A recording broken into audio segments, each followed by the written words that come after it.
오늘 이 시간 김우식 전문가와 함께하겠습니다. 어서 오세요.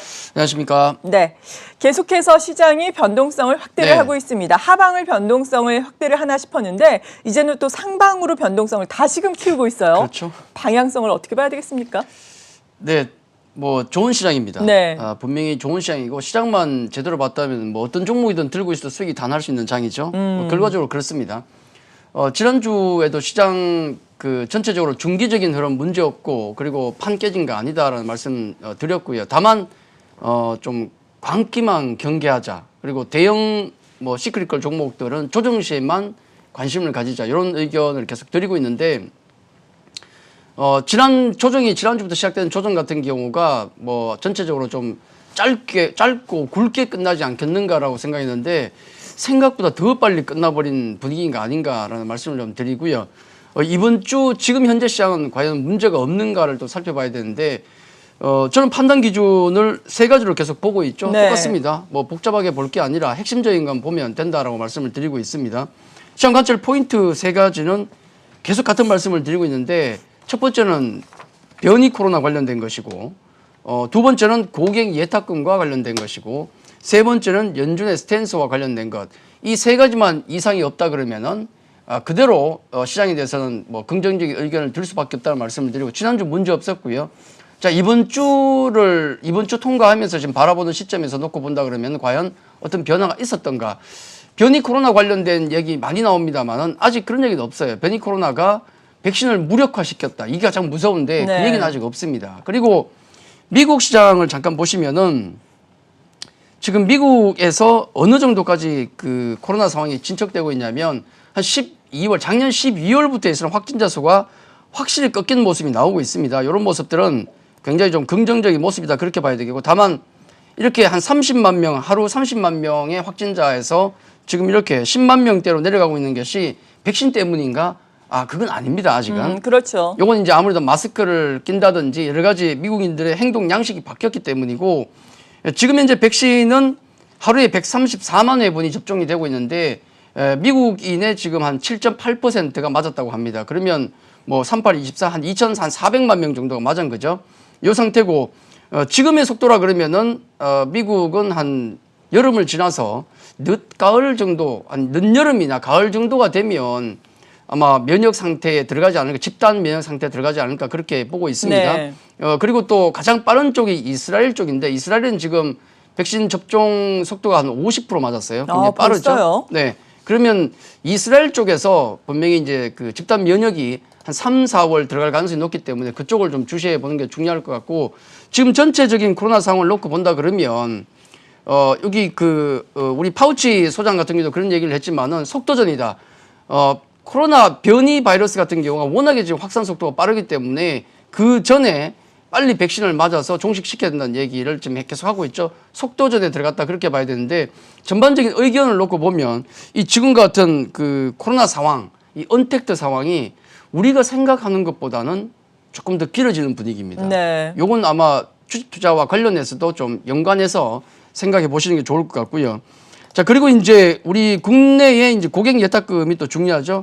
우리 국내 시장을 받치고 있는 메인 세력, 개인 투자자의 돈줄, 이게 가장 중요합니다. 지금 고객 예탁금이 68조까지 나오고 있어요. 최근에 74조까지 올라갔다가 주춤주춤 하지만은 그래도 68조 정도에서는 계속 유지를 해주고 있기 때문에 탄알에는 아직은 이상이 없다. 매일 조 단위로 사고 있음에도 불구하고 68조대가 유지되고 있다는 네. 것, 이게 굉장히 중요하다는 말씀을 좀 드리겠고요. 자, 그리고 이제 연준의 스탠스 관련해서 연준에서 무슨 얘기를 하는지 혹시 금리, 그다음에 어떤 유동성 회수, 테이퍼링 얘기 나오는지 굉장히 우리가 곤두세우고 있는데 중국 쪽에서 한번 좀 소동이 좀 있었죠. 15금리 같은 경우가 그 상하이 쪽에 은행 간 단기금리, 거래금리를 얘기하는 겁니다. 네. 이게 지난 1월 14일 정도부터 해서 한 보름 만에 거의 2배 가까이 뛰어버린 거예요. 이게 어떤 걸 의미하는 건가요? 은행 간의 단기 거래 금리를 얘기하는 거기 네. 때문에 유동성이 줄어든다 그러면은 금리가 뛸 수밖에 없어요. 조달 금리가 뛸 수밖에 없지 않습니까? 네. 그래서 이 금리가 뛰게 되면 야, 이거 무슨 유동성 회수가 있지 않을까? 줄어들지 않을까? 이 걱정을 하는데 실제로 중국 정책 당국에서 한 이틀 정도인가요? 유동성 회수를 했거든요. 화들짝 놀라면서 금리가 뛰었는데 다행히도 중국 쪽에서 정책 당국이 가라앉혔습니다. 아, 그런 거 아니다. 걱정하지 마라. 어제 바로 유동성이 다시 풀리면서 2.24%까지 급락을 했죠. 일단 한숨 돌린 겁니다. 결국은 글로벌 정책 당국에서 어떤 액션을 취하느냐에 따라서 굉장히 시장이 가파르게 변동성을 주고 있고, 특히나 뭐 중국 쪽에서 이런 얘기 나오면서 우리 시장도 분명히 영향을 받았었거든요. 급등락하는데 영향을 줬었는데, 만약에 미국에서 연준에서 의견을 바꾼다 그러면 얼마나 무서운 일이 펼쳐질 것인가. 계속 말씀드린 부분입니다만은 금리가 올라가면서 경기가 다시 올라가면 그건 좋은 국면입니다만은 그 중간에 금리를 올리는 과정을 통해서 상당한 변동성이 있을 수 있기 때문에 그럼요. 그 부분은 우리가 늘 경계를 해야 된다. 아직은 근데 연준에서는 특별한 의견의 변화는 없다. 이 부분을 우리가 좀 봐야 되겠고, 이런 전체적인 세 가지 상황을 놓고 본다 그러면은 아직 중기적인 시장에 대한 의견은 긍정적으로 아직 볼 수밖에 없다. 그렇게 일단 결론을 내릴 수 있겠습니다. 네. 그리고 계속해서 한국과 미국에서도 또 동학 개미 운동 그리고 또 로빈후드들 상당히 시장의 영향력이 커지고 있습니다. 거기에다가 그렇죠? 요즘에는 미국에서 또 반공매도 운동이 일면서 이것이 시장 전반적인 변동성으로도 영향을 미치고 있는 상황인데, 앞서 말씀드린 것처럼 게임스탑의 주식은 지금 이틀 연속 급락을 하고 있어요. 이러한 부분이 우리에게 주는 시사점은 어떤 게 있을까요? 본보기를 제대로 보여줬다. 네. 어떤 면에서? 굉장히 좋았습니다. 네. 진짜 참교육을 시켜줬다. 그렇게 말씀드리기 있겠죠. 네. 니들도 까불면 한 방에 골로 갈 수 있다. 이런 걸 제대로 보여준 겁니다. 기관들에게, 그렇죠. 헤지펀드들에게. 정말 네. 긍정적이었어요. 항상 당해왔던 개인들이 탄착군을 형성해서, 그러니까 SNS를 통해서 네. 의견을 모아서 집중적으로 포화를 퍼부을 수가 있었고, 그걸 통해서 이길 수가 있었거든요. 근데 이제 문제가 되는 게 뭐냐면 과유불급이라고 얘기하지 않습니까? 그렇죠. 과하면 안 돼요. 지금 네. 게임스탑 일봉을 보시면은 폭등을 냈다가 다시 내려앉는 모습이 나오는데, 네. 이런 과정을 통해서 우리가 좀 고민을 해봐야 될 게 뭐냐면, 주가라는 게 적정 주가라는 게 항상 있지 않습니까? 그렇죠. 정답은 없지만 적정 주가가 있어요. 그럼 주가라는 것은 이 적정 주가를 이렇게 넘나들면서 움직이는데, 공매도가 문제가 됐던 것은 이걸 하회시켰다는 겁니다. 네. 너무 많이 공포감을 조성하면 하회시켰기 때문에 문제가 됐던 거고, 이번에 그 공매도 세력들 참교육시킨 세력들 개인 투자자 같은 경우는 좋았습니다만은 너무 주가를 오버시켰죠. 그렇죠. 이번에 이 게임스톱의 주가를 끌어올린 세력의 중심 유튜버 한 명 있었죠. 네. 그 양반이 보니까 그 미국 공인회계사 자격증도 가지고 있어요. 숫자를 볼 줄 아는 양반이에요. 네. 그러면 자기는 5달러에 샀다 그랬는데, 과연 그러면 400불까지 올라갔을 때 그 숫자는 과연 그게 맞느냐는 겁니다. 아니겠죠. 누가 보더라도 아닌 겁니다. 그래서 이것도 정답이 아니고 이것도 정답이 아니라는 거죠. 그래서 우리가 좀 고민을 해봐야 될 것은, 이번에 진짜 참교육을 시킨 것은 정말 훌륭했는데 좀 과했다. 이 부분 우리가 좀 경계해야 되겠고, 여기 그림을 제가 하나 보여드리겠는데, 공매도 수익 구조가 있어요. 왜 공매도 세력들이 이렇게 화들짝 놀랬던가? 이유가 있습니다. 우리가 흔히 그 주식을 매수해서 이제 수익을 거둔다 그러면 주가가 올라갈수록 수익 구조가, 주가가 올라갈수록 돈을 버는 구조로 가고 있거든요. 근데 숏을 때리는 공매도 세력들 같은 경우는 주가가 밑으로 내려가야 수익 구조가 이렇게 올라갑니다. 돈을 그렇죠. 버는 거죠. 그래서 반대로 만약에 주가가 올라가 버리면 어떻게 되는가? 손실 구조가 점점 커져요. 손실이 무한대입니다. 굉장히 위험한 매매 기법인데, 이 공매도 세력들 기준으로 봤을 때 주가가 빠지면 많은 수익을 거둘 수 있겠지만은, 반대로 주가가 뛰게 되면 손실이 이론상으로 무한대로 나오거든요. 그러니까 얼마나 공포심을 느꼈겠습니까? 네. 이번에 그러니까 또 파산 이야기도 나오는 거죠. 그럼요. 예. 주가가 뭐 5불, 1불, 뭐 10불 안에 있던 게 갑자기 400불 가버리니까 어마어마한 손실을 볼 수밖에 없는데, 문제는 뭐냐면 400불의 가격이 정당하지 않다는 거죠. 그렇죠. 그렇기 때문에 기존에 있던 공매도 세력들은 빠져나가겠지만은 새로운 공매도 세력들이 다시 붙었다는 거죠. 왜냐하면 어떻게든 참아내면은 내가 돈을 가지고 참아내면 주가는 다시 내려갈 거니까 공매도 세력들이 포기는 안 했었거든요. 그 싸움이 게임스탑은 사실 계속되고 있는 겁니다. 네. 적정 주가를 찾아갈 때까지. 그래서 그걸 본다 그러면 우리 증시 지난 월요일 보시면은 코스닥의 외국인들이 어떤 종목을 많이 샀습니까? 이 종목들이거든요. 네. 미국 게임스탑이 그 정도로 소동을 피우니까 우리 국내에 있던 그 공매도 세력들도 한마디로 실말로 좀 쫄았다. 쇼커버링 들어온 건가요? 그럼요. 월요일 보시면은 코스닥 쪽에서 외국인 매수세가 한 3,600억이 들어왔는데 네. 왜 갑자기 3,000억이 들어와요? 말도 안 되는 금액이. 그 종목들 보시면은 셀트리온 헬스케어, HLB, 카카오 게임즈, 시젠, 네. 셀트리온 제약, 제넥신, 헬릭스미스 대부분 바이오 종목이죠. 네. 대부분 바이오 종목이라는 거. 상당수 국민들 세력들이 많이 여기다가 지금 대차 잔고를 빌려와서 국민들 쳐놨던 종목들입니다. 그렇죠. 근데 숏을 친 거죠. 그렇죠. 만약에 지금 그 게임스탑 같은 사태가 벌어져 버리면은 다 파산 나올 수 있어요. 웬만한 작은 헤지펀드들은 뭐 파산 날 수 있거든요. 네. 그러다 보니까 KMW도 보니까 한 이틀 정도 급하게 매수가 들어왔었거든요. 마찬가지였어요. 그러니까 일단 도망가자. 그런 매수세가 바짝 들어오면서 종목들이 급등을 했죠. 근데 아까 우리 게임스탑에서 보셨겠지만은 이런 종목에 쇼크브링 들어오는 것은 뭐 열흘이고 한 달 계속 들어오는 게 아닙니다. 네. 일시적으로 바짝 들어오는 것이기 때문에 이런 부분들은 좀 경계를 해야 된다. 아까도 제가 말씀드렸지만 결국은 과유불급이다. 이번에 제대로 한번 참교육을 시켜줬지만은 우리가 또 너무 반대쪽으로 오버해서도 안 된다는 것은 제가 좀 말씀을 지난주에 좀 드렸고요. 해서 전체적인 이런 수급 흐름들을 또 놓고 봤을 때 중기적으로 볼 때는 역시 판이 깨진 게 아니다. 아직 괜찮다. 다만 수급 쏠림만은 조금 우리가 조심할 필요 있다. 그렇게 좀 정리를 해드리겠습니다. 네, 수급으로 인한 오버슈팅을 좀 경계를 해야 한다라고 반공매도와 관련해서 도움 말씀을 자세하게 주셨습니다. 이어서 우리가 투자할 가치가 있는 그렇다면 펀더멘털이 튼튼한 종목들 알아봐야 할 텐데 지난주에 말씀해 주신 종목들 네이버 상당히 좋았죠. 네이버 어제 52주 최고가를 경신을 했고 빅히트도 연일 올라오고 있습니다. 지금 계속해서 올라오면서 뭐 6% 상승률 어제도 기록했고요. 그리고 NC소프트 역시 긍정적인 양상 나타나고 네. 있는데요. 종목들 다시 한번 점검을 해볼까요? 그렇죠. 지난주에 이제 뭐 그냥 그 우리 제가 3C라는 그 컨셉으로 네. 계속 가고 있지 않습니까? 그렇죠. 이게 10월 말부터 제가 이런 컨셉을 잡아서 경기 민감 섹터, 시크리컬, 컨택트, 그다음에 컨센 사냥 종목에서 세 가지 C 종목 여기서 해 먹어도 돼요. 많은 종목 볼 필요 없이 여기서 돌려 먹으면 수익 충분히 나거든요. 지난주에 제가 말씀드린 게 엔터 플랫폼 관련주들 해서 네이버, NC소프트, 빅히트, SM 말씀을 드렸는데 SM은 좀 약간 아직도 부진했고 나머지 종목들 같은 경우는 시장 대비해서 굉장히 좋은 모습을 보였죠. 뭐 빅히트는 2주 연속에서 거의 한 30-40% 가까이 올라왔습니다. 굉장히 강한 모습이고 네. 충분히 더 갈 수 있는 여력을 가지고 있는 종목이라는 말씀을 드리고요. 이번 주 같은 경우는 제가 이 종목들 중에서 방금 말씀드렸지만은 이 종목들 사이에서 돌려먹어도 충분히 수익 난다는 말씀을 드렸습니다. 머리 네. 볼 필요가 없는데 이번 주 같은 경우는 제가 두 개 종목에서 집중적으로 좀 살펴보겠는데 어떤 종목이요? 첫 번째가 컨센 상향 종목에 있는 NC소프트 그리고 두 번째는 컨센 상향 종목 중에서 MC넥스 두 종목 모두 주가 상태가 굉장히 좋은데 네. 두 개 종목에 조금 특이 상황이 생겼기 때문에 좀 말씀을 좀 드립니다. NC의 그 차트를 좀 보시면은 주가 흐름은 굉장히 좋죠.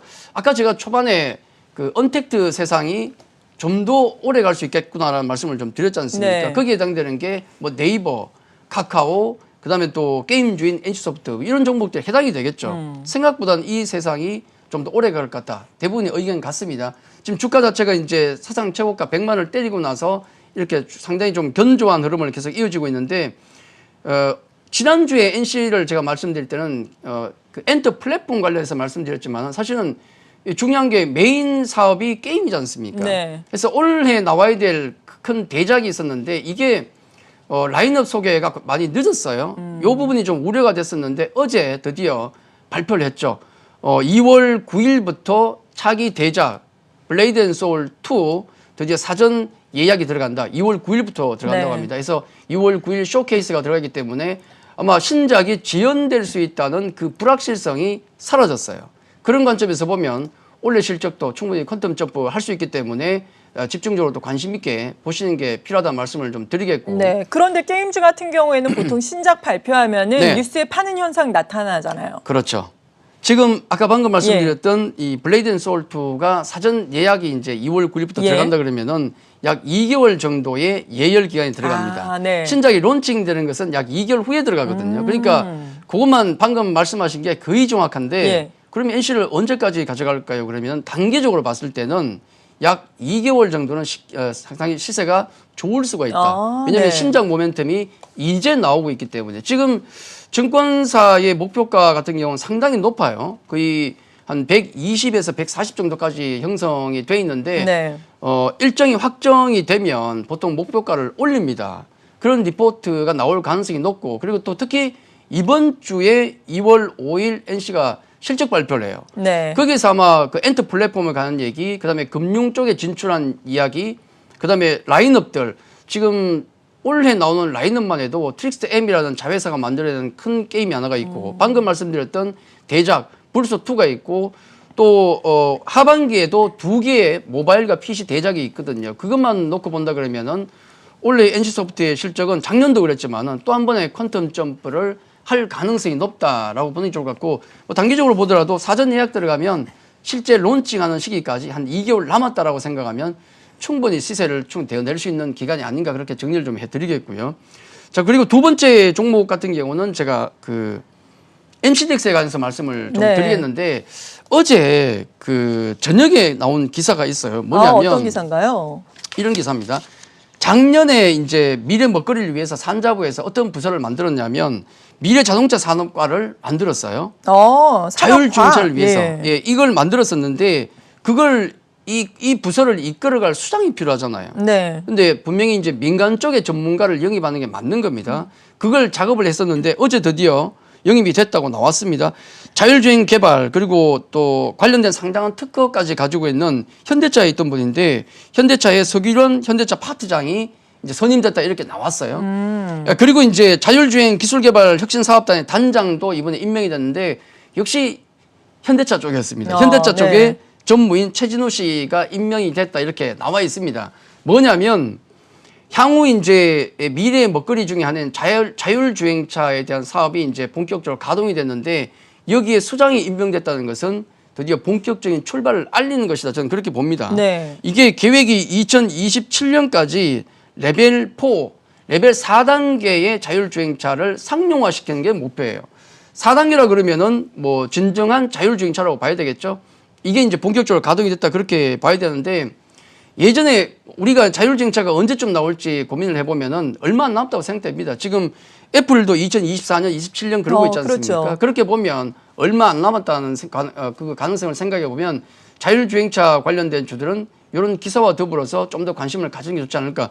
MCDX를 제가 말씀드린 이유는 네. 여기 자동차에 장착되는 카메라 종류가 있는데 요즘 지금 엄청 많더라고요. 현재 상태만 놓고 봐도 예. 어마어마하게 많은 카메라가 들어가게 되겠고 그리고 센서가 자율주행차에서는 굉장히 중요한데 네. 그 센서는 보면 보통 최근에 3가지 정도가 있는데 뭐 레이더가 기본적으로 있겠고 네. 그다음에 좀 고가 장비는 라이다가 있고 거기다 카메라 모듈이 들어가죠. 지금 MCDX 같은 경우는 레벨 3단계까지 개발이 완료된 걸로 지금 알려져 있거든요. 해서 이 세 가지 센서가 고르게 들어가서 자율주행차가 만들어진다는 관점에서 놓고 보면 예전에 우리가 전기차 관련해서 똑같습니다. 전기차 시장이 확산이 되면 어느 완성차 업체가 테슬라든 현대차든 누가 시장을 지배할지 모르겠지만은 배터리는 많이 들어가잖아요. 그럼요. 그걸 놓고 보면 지금 상황을 놓고 보면 분명히 자율주행차는 어느 완성차 업체가 더 시장을 키우고 시장 메이저가 될지는 누구도 모릅니다만은 지금 애플하고 또 현대차와의 어떤 협업 관계 계속 얘기 네. 나오지 않습니까? 누가 승자가 될지 모르겠지만은 거기에 납품하는 이 부품 업체들 특히 기술력이 있는 MCDX 같은 경우는 지금 연구진만 해도 300명이 넘어요.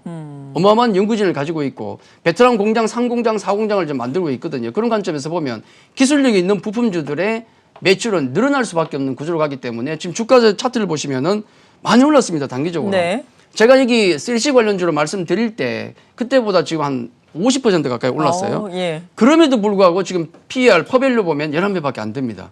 워낙에 저평가되어 있던 종목이기 때문에 해서 이런 미래 성장 가능성이 있는 종목들 같은 경우는 밸류가 터무니없지만 않다 그러면 충분히 추가적으로 관심을 가져도 된다. 그래서 오늘은 좀 특이점이 온 NC와 MCDX에 관련해서 또 한번 이번 주에 관심 있게 보는 것도 괜찮겠다. 그렇게 말씀을 드리겠습니다. 네. 마지막으로 오늘 장 전략 간략하게 한 말씀 해주신다면요. 예, 전체적인 흐름은 같죠. 시장 긍정적인 관점을 유지해야 되겠고 유동성 장세는 계속되고 있다. 다만 이제 지난주에는 이제 우리가 광기에는 우리가 참여하지 말자 말씀을 드렸지 않습니까? 네, 맞아요. 이번 주는 이제 유동성 장세가 계속되진 않습니다. 그렇기 때문에 펀더멘탈도 내가 가진 종목의 펀더멘탈도 한 번씩 뒤돌아보는 어떤 그런 또 단계로 가야 되지 않을까 그렇게 짧게 말씀을 드리겠습니다. 네. 지금까지 진짜 전략 김우식 전문가와 함께했습니다. 고맙습니다.